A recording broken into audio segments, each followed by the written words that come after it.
வணக்கம். ஜெயா பிளஸ் செய்திகளுக்காக கார்த்திகா பிரகாஷ். விரிவான செய்திகளை பார்ப்பதற்கு முன்னதாக தலைப்புச் செய்திகளை பார்க்கலாம்.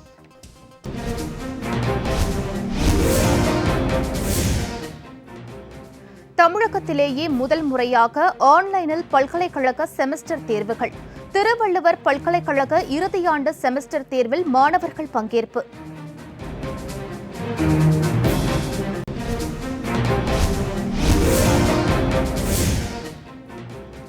அரியர் மாணவர்களை தேர்ச்சி பெற வைத்த தமிழக அரசின் அரசாணையை ரத்து செய்ய கோரிய வழக்கு.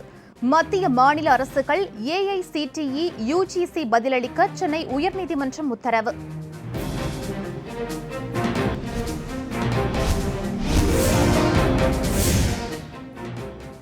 நாடு முழுவதும் இதுவரை 5,94,29,000 பேரின் இரத்த மாதிரிகள் சோதனை.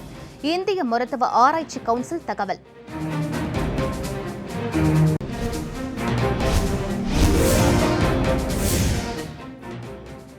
வரதட்சணை கொடுமைக்கான தண்டனையை 10 ஆண்டாக உயர்த்த பரிந்துரை.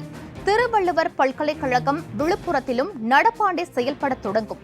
சட்டப்பேரவையில் அறிவிப்பு.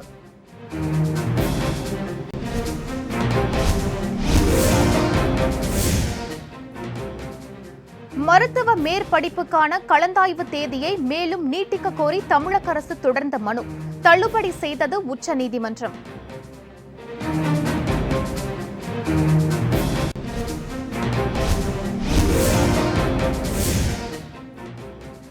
ஆன்லைன் வகுப்பு புரியாததால் மன உளைச்சல் ஏற்பட்டு 10ஆம் வகுப்பு மாணவி தூக்கிட்டு தற்கொலை. சிவகங்கை அருகே நிகழ்ந்த சோக சம்பவம்.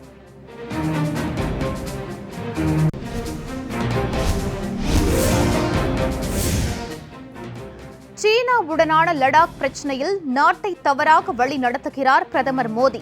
ராகுல் காந்தி கடும் விமர்சனம்.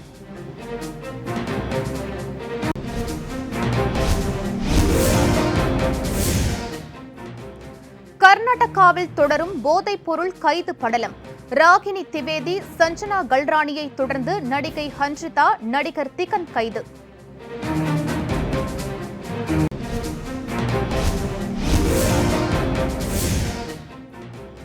ஹிந்தி, ஆங்கிலம் மட்டுமே அலுவல் மொழியாக இருக்கும் என மத்திய அரசு அறிவிப்பு.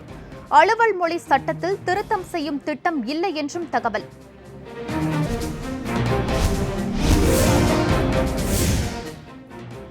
கொரோனா வைரஸ் ஆபத்துக்கு மத்தியிலும் சூடு பறக்கும் அமெரிக்க அதிபர் தேர்தல். பல்வேறு இடங்களில் மக்களை சந்தித்து ஆதரவு திரட்டுகிறார் டொனால்டு டிரம்ப்.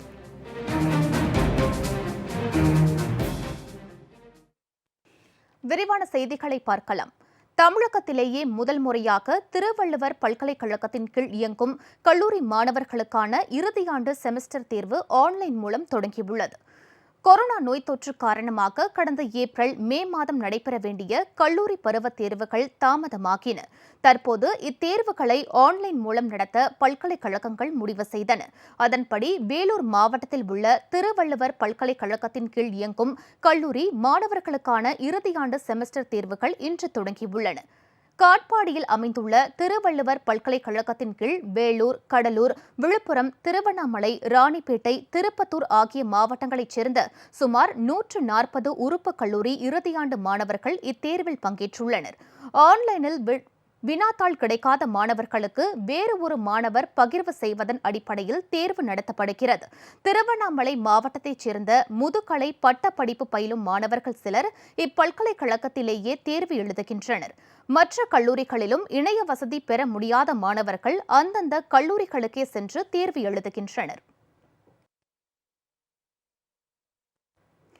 அரியர் மாணவர்களை தேர்ச்சி என அறிவித்த தமிழக அரசின் அரசாணையை ரத்து செய்ய கோரிய வழக்கில் மத்திய மாநில அரசுகள் ஏஐசிடிஇ யுஜிசி பதிலளிக்க சென்னை உயர்நீதிமன்றம் உத்தரவிட்டுள்ளது. கலை அறிவியல், பொறியியல் மற்றும் MCA படிப்புகளில் அரியர் மாணவர்களை தேர்ச்சி என அறிவித்த தமிழக அரசின் அரசாணையை ரத்து செய்ய கோரி அண்ணா பல்கலைக்கழக முன்னாள் துணைவேந்தர் திரு பாலகுருசாமி சென்னை உயர்நீதிமன்றத்தில் வழக்கு தொடர்ந்தார். இந்த வழக்கு இன்று நீதிபதிகள் MM சுந்தரேஷ், R ஹேமலதா அமர்வில் விசாரணைக்கு வந்தது. வழக்கை விசாரித்த நீதிபதிகள் மத்திய மாநில அரசுகள் AICTE மற்றும் UGC பதிலளிக்க உத்தரவிட்டனர். அரியர் மாணவர்கள் தேர்ச்சி தொடர்பாக ராம்குமார் தொடர்ந்த வழக்குடன் இணைத்து பட்டியலிட உத்தரவிட்டு வழக்கை வரும் 30ஆம் தேதிக்கு ஒத்திவைத்தனர். நாடு முழுவதும் இதுவரை 5,94,29,000 பேரின் இரத்த மாதிரிகள் கொரோனா பரிசோதனைக்கு உட்படுத்தப்பட்டதாக இந்திய மருத்துவ ஆராய்ச்சி கவுன்சில் தெரிவித்துள்ளது. இந்தியாவில் கொரோனா வைரஸால் பாதிக்கப்பட்டோரின் எண்ணிக்கை 50,20,000 கடந்துள்ளது. வைரஸ் தொற்றால் அதிகம் பாதிக்கப்பட்ட மாநிலங்கள் பட்டியலில் மகாராஷ்டிரா தொடர்ந்து முதலிடத்திலும், ஆந்திரா 2ஆம் இடத்திலும், தமிழகம் 3ஆம் இடத்திலும் உள்ளன. ஒட்டுமொத்தமாக அனைத்து மாநிலங்களிலும் நேற்று வரை 5,94,29,115 பேரின் இரத்த மாதிரிகள் கொரோனா வைரஸ் தொற்றுக்காக பரிசோதிக்கப்பட்டுள்ளதாக இந்திய மருத்துவ ஆராய்ச்சி கவுன்சில் தெரிவித்துள்ளது. நேற்று ஒரே நாளில் மட்டும் 11,16,842 பரிசோதனைகள் மேற்கொள்ளப்பட்டதாக தெரிவிக்கப்பட்டுள்ளது. போதைப் பொருள் விவகாரத்தில் கன்னட நடிகை அன்ஷிதா ராய் மற்றும் அவரது கணவரும் நடிகருமான திகந்த் ஆகிய இருவரையும் மத்திய குற்றப்பிரிவு போலீசார் கைது செய்துள்ளனர். போதைப் பொருள் கும்பலுடன் தொடர்பில் இருந்ததாக கன்னட நடிகைகள் ராகினி திவேதி, சஞ்சனா கல்ராணி ஆகியோர் கைது செய்யப்பட்டனர். கன்னட திரையுலகில் போதைப் பொருள் பயன்பாடு இருப்பதாக இயக்குநர் இந்திரஜித் லங்கேஷ் குற்றம் சாட்டினார். மேலும் அவர் கன்னட திரையுலகில் போதைப் பொருட்களை பயன்படுத்தும் 25 நடிகர் நடிகைகளிடம் பெயர்களையும் மத்திய குற்றப்பிரிவு போலீசாரிடம் கூறியதாக தகவல் வெளியானது. இதனிடையே போதைப் பொருள் விவகாரத்தில் நடிகை அன்ஷிதா ராய்க்கு தொடர்பு இருப்பதாக சமூக வலைதளங்களில் பலர் குற்றம் சாட்டினர். அதன்படி கன்னட நடிகை அன்ஷிதா ராய், அவரது கணவரும் நடிகருமான திகந்த் ஆகியோர் விசாரணைக்கு ஆஜராகும்படி மத்திய குற்றப்பிரிவு போலீசார் நோட்டீஸ் அனுப்பினர்.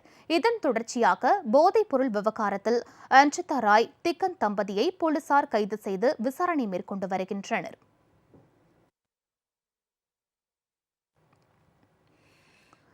சீனாவுடனான லடாக் பிரச்சினையில் பிரதமர் திரு நரேந்திர மோடி நாட்டை தவறாக வழி நடத்துகிறார் என திரு ராகுல் காந்தி கடும் விமர்சனம் செய்துள்ளார்.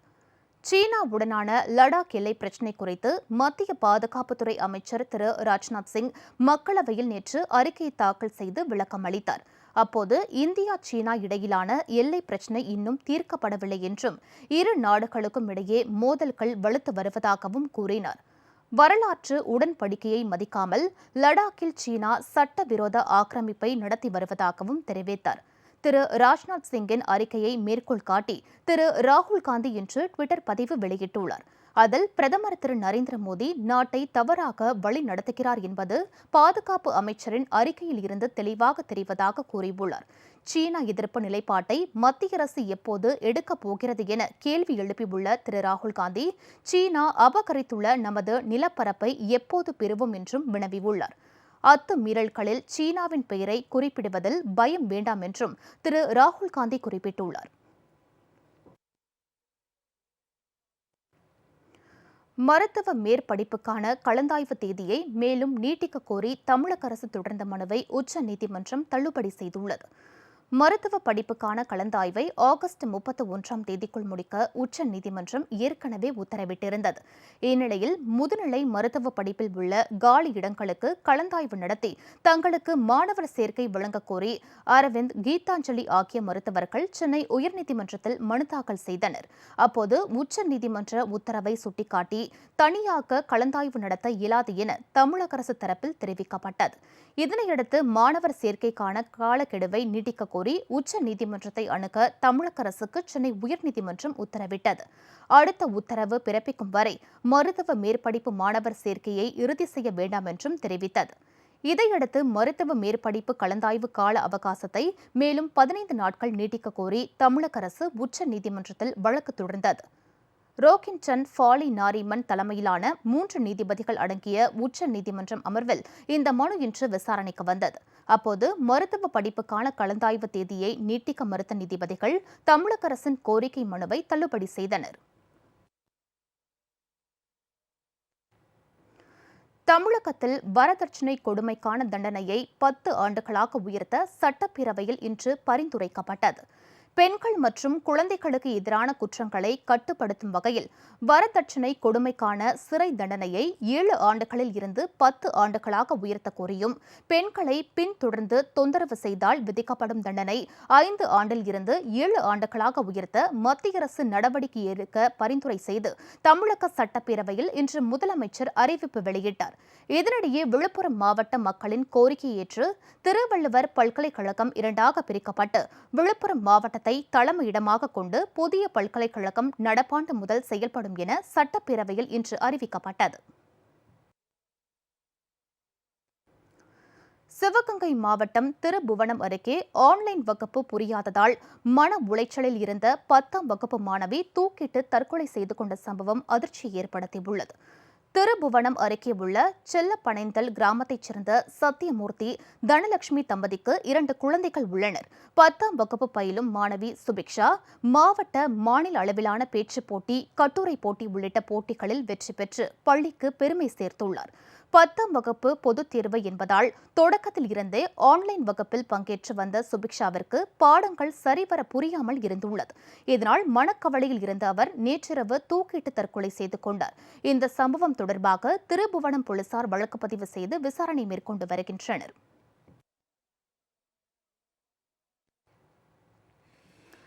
மிகவும் பிற்படுத்தப்பட்ட மக்களுக்காக உழைத்தவர் திரு எஸ். ராமசாமி படையாட்சியர் என அவரது பிறந்தநாளை ஒட்டி அம்மா மக்கள் முன்னேற்றக் கழக பொதுச் செயலாளர் திரு டிடிவி தினகரன் புகழாரம் சூட்டியுள்ளார். திரு டிடிவி தினகரன் தனது டுவிட்டர் பக்கத்தில் இன்று வெளியிட்டுள்ள பதிவில், சுதந்திர போராட்ட வீரரும் மிக பிற்படுத்தப்பட்ட மக்களுக்காக உழைத்தவருமான திரு எஸ். ராமசாமி படையாட்சியாரின் பிறந்தநாள் இன்று கொண்டாடப்படுவதாக தெரிவித்துள்ளார். தமிழக அமைச்சர், நாடாளுமன்ற உறுப்பினர் உள்ளிட்ட பொறுப்புகளில் இருந்து திரு எஸ். ராமசாமி படையாட்சியார் ஆற்றிய பணிகளை நினைவு கூர்ந்து போற்றிடுவோம் என்றும் திரு டிடிவி தினகரன் குறிப்பிட்டுள்ளார்.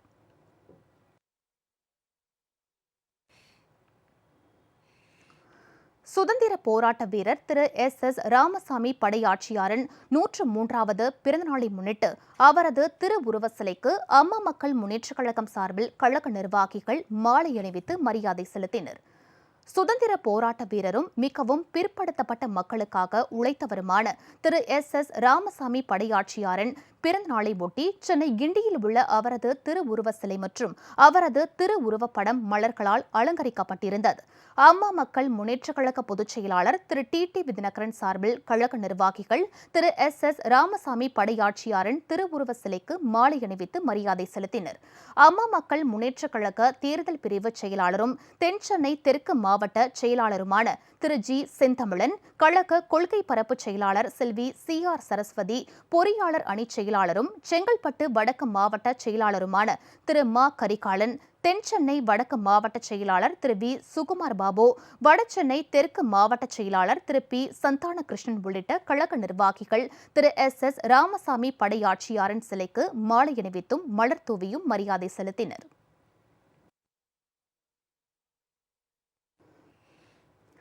ஆசிரியர்களின் திறனை மேம்படுத்த புதிய தேசிய பாடத்திட்ட கட்டமைப்பு வகுக்கப்படும் என்று மத்திய கல்வித்துறை அமைச்சர் திரு ரமேஷ் பொக்ரியால் தெரிவித்துள்ளார். இந்தியாவில் கடந்த 1986ஆம் ஆண்டு உருவாக்கப்பட்ட தேசிய கல்விக் கொள்கைக்கு மாற்றாக மத்திய கல்வி அமைச்சகம் சார்பில் தற்போது புதிய கல்விக் கொள்கை உருவாக்கப்பட்டுள்ளது. பள்ளி மற்றும் உயர்கல்வியில் பல்வேறு சீர்திருத்தங்களுடன் உருவாக்கியுள்ள புதிய தேசிய கல்விக் கொள்கை துடிப்பான, சமமான மற்றும் அறிவுமிக்க சமுதாயத்தை உருவாக்க பாடுபடும் என்றும் நம் நாட்டினை உலகளாவிய வல்லரசாக மாற்றும் முயற்சியில் நேரடியாக பங்கேற்கும் என்றும் மத்திய அரசு தெரிவித்தது. புதிய கல்விக் கொள்கை அடிப்படையில் ஆசிரியர்களின் திறனை மேம்படுத்த புதிய தேசிய பாடத்திட்ட கட்டமைப்பு விரைவில் வகுக்கப்படும் என்று மத்திய கல்வித்துறை அமைச்சர் திரு ரமேஷ் பொக்ரியால் தெரிவித்துள்ளார். ஹிந்தி, ஆங்கிலத்தை தவிர வேறு எந்த மொழிகளையும் அலுவல் மொழியாக ஏற்க முடியாது என மாநிலங்களவையில் மத்திய அரசு திட்டவட்டமாக தெரிவித்துள்ளது. மதிமுக பொதுச் செயலாளர் திரு வைகோ எழுப்பியிருந்த கேள்விக்கு உள்துறை அமைச்சகம் எழுத்துப்பூர்வமாக பதிலளித்திருந்தது. அதில் ஹிந்தி, ஆங்கிலத்தை தவிர வேறு எந்த மொழியையும் அலுவல் மொழியாக ஏற்க முடியாது என்றும் அலுவல் மொழி திருத்த சட்டத்தை கொண்டுவரும் திட்டம் இல்லை என்றும் உள்துறை அமைச்சகம் தெரிவித்துள்ளது. அமெரிக்க அதிபர் தேர்தல் பிரச்சாரம் வேகம் எடுத்து வரும் நிலையில் ஜனநாயக கட்சியின் துணை அதிபர் வேட்பாளர் கமலா ஹாரிஸ் கலிபோர்னியாவில் பிரச்சாரம் மேற்கொண்டார். வெளி மாநிலங்களில் சுற்றுப்பயணம் மேற்கொண்டிருந்த கமலா ஹாரிஸ் தற்போது சொந்த மாநிலமான கலிபோர்னியாவுக்கு வந்துள்ளார். கலிபோர்னியாவில் ஏற்கனவே பெருமளவில் காட்டுத்தீ பற்றி எரிந்து 20க்கும் மேற்பட்டோர் உயிரிழந்த நிலையில் பாதிக்கப்பட்டோரை சந்தித்து அவர் உரையாற்றினார். அப்போது பேசிய அவர், உலக வெப்பமயமாதல் குறித்த உலகளாவிய கருத்துக்களுடன் தற்போதைய அதிபர் டொனால்டு டிரம்ப் முரண்படுவதாக குற்றம் சுமத்தினார். மேலும் ஜனநாயக கட்சி வெற்றி பெற்றால் உலக நாடுகளுடன் இணைந்து புவி வெப்பமயமாதலை குறைக்கும் நடவடிக்கைகள் மேற்கொள்ளப்படும் என்றும் உறுதியளித்தார். பேரறிஞர் அண்ணா பிறந்தநாளை முன்னிட்டு திருவள்ளூர் மாவட்டம் பூந்தமல்லியில் அவரது திருவுருவப்படத்திற்கு அமமுக நிர்வாகிகள் மலர் தூவி மரியாதை செலுத்தியதுடன் பொதுமக்களுக்கு இனிப்புகளையும் வழங்கினர்.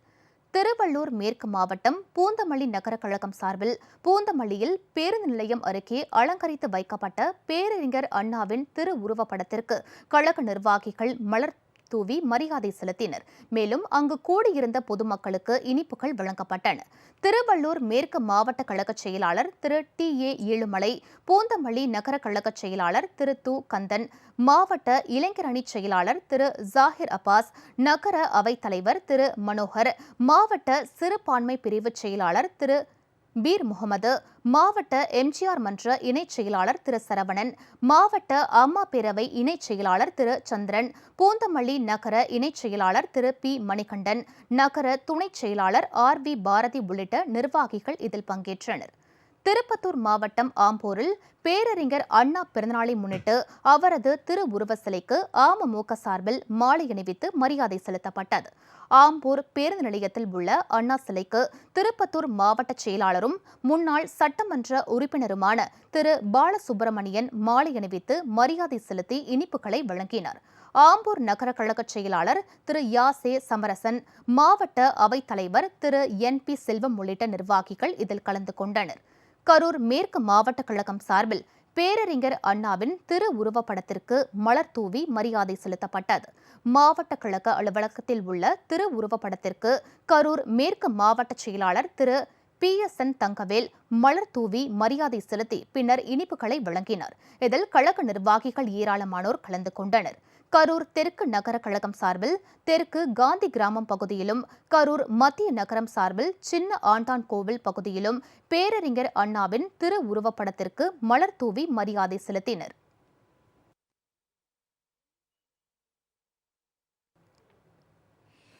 இனி தமிழக நிகழ்வுகள் சிலவற்றை வேக செய்திகளாக தற்போது காண்போம். விழுப்புரம் மாவட்டம் மேல்மலையனூர் அங்காள பரமேஸ்வரி அம்மன் கோவிலில் ஊஞ்சல் உற்சவ விழா நாளை நடைபெறாது என மாவட்ட ஆட்சியர் தெரிவித்துள்ளார். மேல்மலையனூர் அங்காள பரமேஸ்வரி அம்மன் கோவிலில் ஆண்டுதோறும் மகாலய அமாவாசை தினத்தன்று நள்ளிரவில் ஊஞ்சல் உற்சவ விழா நடைபெற்று வருவது வழக்கம். இவ்விழாவில் தமிழகம் மட்டுமின்றி ஆந்திரா, கர்நாடகா உள்ளிட்ட வெளி மாநிலங்களில் இருந்து லட்சக்கணக்கான பக்தர்கள் கலந்து கொண்டு அம்மனை தரிசனம் செய்வர். இந்நிலையில் கொரோனா அச்சுறுத்தல் காரணமாக மகாலய அமாவாசை தினமான நாளை ஊஞ்சல் உற்சவ விழா ரத்து செய்யப்படுவதாக மாவட்ட ஆட்சியர் திரு அண்ணாதுரை அறிவித்துள்ளார்.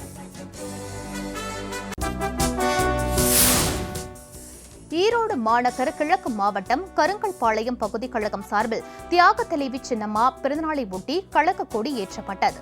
மாநகர் கிழக்கு மாவட்ட செயலாளர் திரு டி. தங்கராஜ் கழக கொடியை ஏற்றி வைத்தார். பொதுமக்களுக்கு இனிப்புகள் வழங்கப்பட்டன. பல்வேறு கட்சியில் இருந்து விலகியவர்கள் அம்மா மக்கள் முன்னேற்ற கழகத்தில் தங்களை இணைத்துக் கொண்டனர். இந்நிகழ்ச்சியில் கழகத்தின் பல்வேறு அணிகளைச் சேர்ந்த நிர்வாகிகள் கலந்து கொண்டனர்.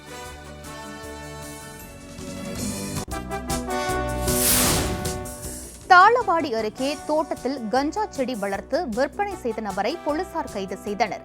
பெலவத்தா கிராமத்தில் ஜெடே கவுடா என்பவர் தன்னுடைய தோட்டத்தில் கஞ்சா செடி வளர்ப்பதாக கிடைத்த தகவலின் பேரில் நேரில் சென்ற போலீசார் தோட்டத்தில் கஞ்சா செடிகள் வளர்க்கப்பட்டதை உறுதி செய்தனர். இதையடுத்து கஞ்சா செடி வளர்த்த ஜெடே கவுடாவை கைது செய்த போலீசார் 26 கிலோ கஞ்சாவையும் பறிமுதல் செய்தனர்.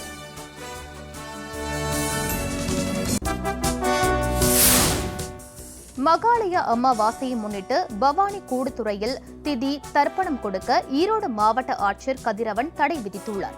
கொரோனா பரவல் காரணமாக தளர்வுகளுடன் கூடிய ஊரடங்கு நடைமுறையில் இருந்து வரும் நிலையில் ஒரே இடத்தில் அதிக அளவில் மக்கள் கூடினால் நோய் தொற்று பரவும் வாய்ப்பு அதிகரிக்கக்கூடும். எனவே பொதுமக்களின் நலன் கருதி பவானி கூடுதுறையில் திதி தர்ப்பணம் கொடுக்க தடை விதிக்கப்பட்டுள்ளது. தடை உத்தரவை மீறினால் கடுமையான நடவடிக்கை எடுக்கப்படும் என்று மாவட்ட ஆட்சியர் எச்சரிக்கை விடுத்துள்ளார்.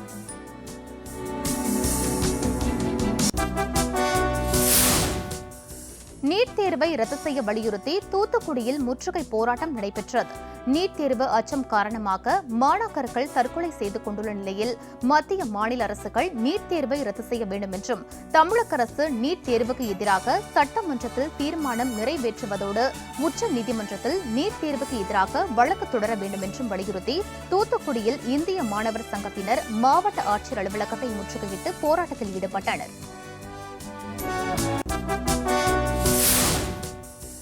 தூத்துக்குடி மாவட்டத்தில் இன்று ஒரே நாளில் 84 பேருக்கு கொரோனா தொற்று உறுதி செய்யப்பட்டுள்ளது. இதனால் இம்மாவட்டத்தில் நோய் தொற்றால் பாதிக்கப்பட்டவர்களின் மொத்த எண்ணிக்கை 12,458 அதிகரித்துள்ளது. 11,620 பேர் கொரோனாவில் இருந்து குணமடைந்து வீடு திரும்பினர். தொற்றால் பலியானவர்கள் எண்ணிக்கை 120 உயர்ந்துள்ளது.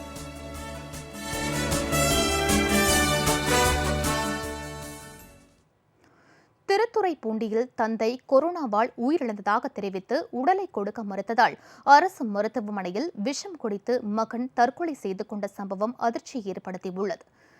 திருத்துறைப்பூண்டி அருகே உள்ள மேலக்குறுகை கிராமத்தைச் சேர்ந்தவர் அமிர்தலிங்கம். விவசாய கூலி தொழிலாளியான அவர் திடீரென நெஞ்சுவலி ஏற்பட்டதால் அரசு மருத்துவமனைக்கு அழைத்து செல்லப்பட்ட நிலையில் மாரடைப்பு காரணமாக உயிரிழந்தார். மருத்துவமனையில் கேட்டபோது கொரோனா இருப்பதாக தெரிவித்து உடலை தர மறுத்துவிட்டதாக கூறப்படுகிறது. இதனால் அதிர்ச்சியடைந்த அமிர்தலிங்கத்தின் மகன் பிரபு மருத்துவமனையிலேயே பூச்சி மருந்து குடித்து தற்கொலை செய்து கொண்டார்.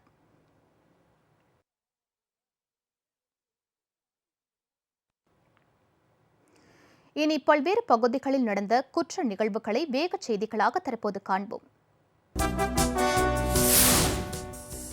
போதைப் பொருள் விவகாரத்தில் சிக்கியுள்ள நடிகர் வீரேன் கண்ணா போதைப் பொருள் விற்பனை செய்து 13 நாடுகளில் சட்டவிரோதமாக சொத்து குவித்ததாக தகவல் வெளியாகியுள்ளது. டெல்லி, மும்பை, பெங்களூரு, புனே ஆகிய நகரங்களில் சட்டவிரோதமாக பினாமி பேரில் வீடுகள், நிறுவனங்கள் வாங்கப்பட்டது உறுதி செய்யப்பட்டுள்ளது. இந்த விவகாரம் தொடர்பாக வருமான வரித்துறை விசாரணை நடத்த முடிவு செய்துள்ளது. சட்டவிரோத பண பரிமாற்றம் நடைபெற்றதால் சிபிஐ மற்றும் அமலாக்கத்துறையும் களம் இறங்கும் என எதிர்பார்க்கப்படுகிறது.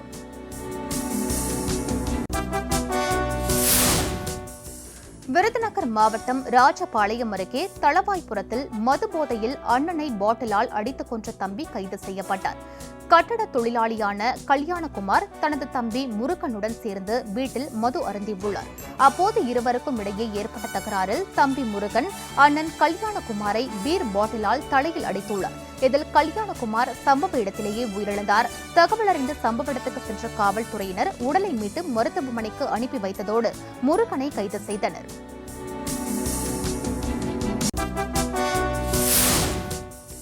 மதுரை தணக்கன்குளத்தில் குடும்ப பிரச்சினை காரணமாக உறவினரை கத்தியால் குத்தி கொலை செய்த விஜய் என்ற இளைஞரை போலீசார் கைது செய்தனர். விஜயின் சகோதரிக்கும் செல்வகுமார் என்பவருக்கும் திருமணமாகி சில ஆண்டுகளில் விவாகரத்து பெற்றதாக கூறப்படுகிறது. இந்நிலையில் செல்வகுமாருக்கு விஜயின் தாய்மாமன் சிவலிங்கம் 2வது திருமணம் செய்து வைத்ததாக தெரிகிறது. இதனால் ஆத்திரமடைந்த விஜய் தாய்மாமன் சிவலிங்கத்தின் வீட்டிற்கு சென்று அவரை சரமாரியாக கத்தியால் குத்தி கொலை செய்துள்ளார்.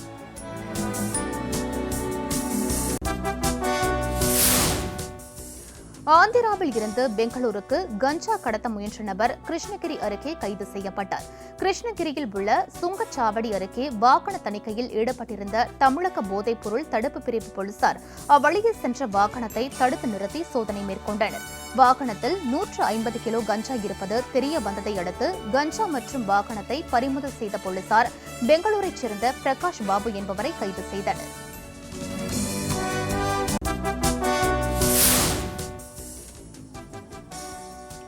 கோவையில் வன விலங்குகளை வேட்டையாட அவுட்டுக்காய் தயாரித்த நபர் கைது செய்யப்பட்டார். கண்காணிப்பு பணியில் ஈடுபட்டிருந்த வனசரகர்கள் சீலியூர் பேருந்து நிறுத்தம் அருகே சந்தேகத்திற்கிடமாக நின்றிருந்த மூர்த்தி என்பவரை பிடித்து விசாரணை மேற்கொண்டனர். அவரது வீட்டில் சோதனை மேற்கொண்டபோது ஏர்கன் மற்றும் நாட்டு வெடிகுண்டு செய்வதற்கு தேவைப்படும் வெடி மருந்துகள் இருப்பது கண்டுபிடிக்கப்பட்டது. இதையடுத்து வெடி மருந்துகளை கைப்பற்றிய வனத்துறையினர் மூர்த்தியை போலீசாரிடம் ஒப்படைத்தனர்.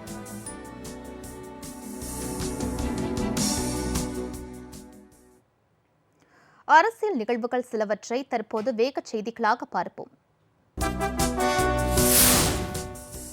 மாநில பட்டியலில் இருந்த கல்வியை காங்கிரஸ் தான் பொது பட்டியலுக்கு கொண்டு சென்றதாக அமைச்சர் திரு ஜெயக்குமார் கூறியுள்ளார். சென்னையில் செய்தியாளர்களிடம் பேசிய அவர், மத்தியில் 17 ஆண்டுகள் காங்கிரசுடன் கூட்டணி வைத்துள்ள திமுக கல்வியை மாநில பட்டியலுக்கு கொண்டுவர ஏன் நடவடிக்கை எடுக்கவில்லை என்று கேள்வி எழுப்பியதுடன் தமிழகத்திற்கு துரோகம் இழைத்தது திமுக தான் என்றும் குற்றம் சாட்டினார்.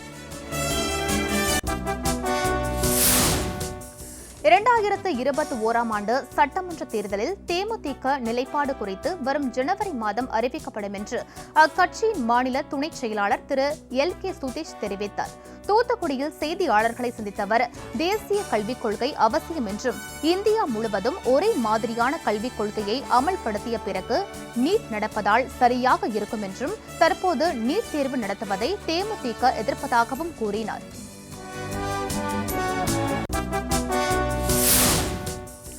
தமிழகத்தில் அரசு பள்ளிகளில் படிக்கும் மாணவர்களுக்கு நீட் தேர்வில் 7.5% இடஒதுக்கீடு வழங்கியிருப்பதை பாஜக வரவேற்பதாக அக்கட்சியின் மாநில தலைவர் திரு முருகன் கூறியுள்ளார்.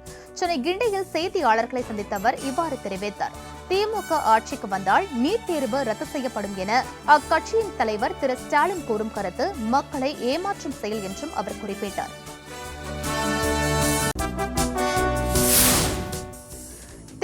முதலமைச்சர் திரு பழனிசாமிக்கு ஆதரவாக ஒட்டப்பட்ட போஸ்டர்கள் கிழித்தெறியப்பட்டதால் பரபரப்பு ஏற்பட்டது. தேனியில் இருந்து மதுரை செல்லும் சாலையில் அரப்படி தேவன்பட்டி பகுதியில் திரு பழனிசாமிக்கு ஆதரவாக நேற்று முன்தினம் போஸ்டர்கள் ஒட்டப்பட்டிருந்தன. அதில் பெரிய அளவில் திரு பழனிசாமியின் படமும் சிறிய அளவில் திரு பன்னீர்செல்வத்தின் படமும் இடம்பெற்றிருந்தது. இதனால் போஸ்டர்கள் கிழித்ததன் பின்னணியில் இருப்பது திரு பன்னீர்செல்வத்தின் ஆதரவாளர்களா அல்லது வேறு யாரேனுமா என்ற கேள்வி எழுந்துள்ளது.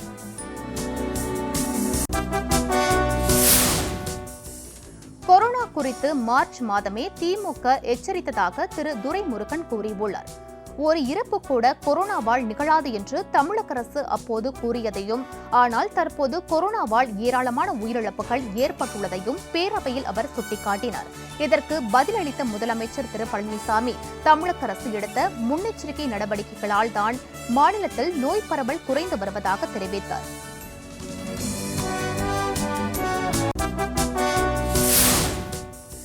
சமூக வலைதளங்களில் பாஜக RSS அமைப்புகளுக்கு ஆதரவாக IPS அதிகாரிகளுக்கான விதிகளை மீறி தொடர்ந்து கருத்துக்களை பதிவிட்டு வருவதாக டெல்லி கூடுதல் DGP-யாக பணிபுரிந்து வரும் திரு சந்தீப் மிட்டல் மீது நடவடிக்கை எடுக்க கோரி இந்திய கம்யூனிஸ்ட் சார்பாக தமிழக உள்துறை செயலரிடம் புகார் அளிக்கப்பட்டுள்ளது.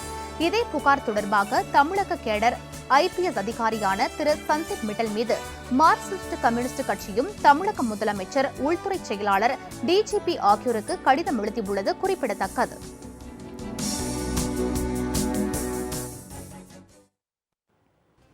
செய்திகள் நிறைவடைந்தன. அடுத்தடுத்த நிகழ்வுகளுக்கு தொடர்ந்து பாருங்கள் ஜெயா பிளஸ் தொலைக்காட்சியை.